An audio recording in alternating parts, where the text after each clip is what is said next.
Hi. Howdy. Fact number one, transgender is not a disease. This is not my opinion. This is facts from the World Health Organization and the American Psychologists Association. Just like gay people don't have a disease. Fact number two, rich kids stay rich, poor kids stay poor.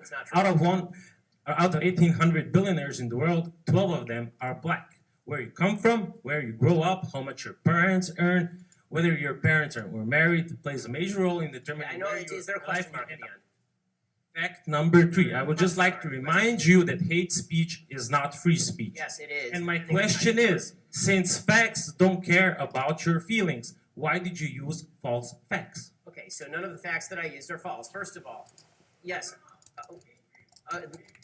No, okay, first of all, would you like the answer? Okay, so the three facts you mentioned, you talked about transgenderism. First of all, until 5 minutes ago, the DSM specifically defined transgenderism as a disorder. It defined it as gender identity disorder, now calls it gender dysmorphia, which doesn't even make sense. It says that depression is the actual problem, not the actual gender disorder, which again does not explain why the transgender suicide rate is upward of 40%, and the actual suicide rate for the rest of the American population is lower than 3%.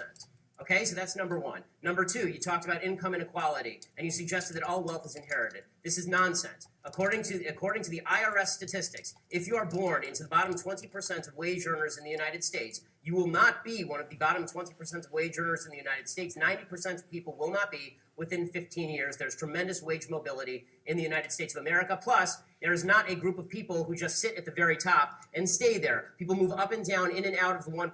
1% just defines the line of income. It doesn't define the people who are in that 1% of income. I've been in the 1%. I've been out of the 1%. It will happen to lots of people. People who are older tend to be more likely to be in the 1%. They weren't once in the 1%. What happened? Okay, so that's number two. Number three, you say hate speech is not free speech. It depends how you define hate speech. The only speech that is not free speech is speech that overtly defends or pushes violence.